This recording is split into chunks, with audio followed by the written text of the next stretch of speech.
azaza ntazatinda, azaza we, azaza ntazatinda, azaza ntazatinda, kuko yabisezeranye natwe. Azaza ntazatinda, tujyaniwe tugumane nawe iminsi yose, kuko yabisezeranye natwe. Azaza ntazatinda, azaza we, azaza ntazatinda, azaza ntazatinda, kuko yabisezeranye natwe.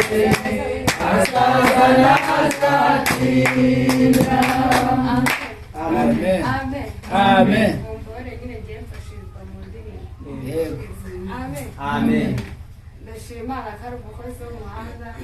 Ndashima Imana iyo itindije umuntu iramutegera. Njye sindabibona ariko arabona yibonye yuko iyo Imana itindije umuntu imutegera. Amen. Ndashima Imana mfite mukuru wanjye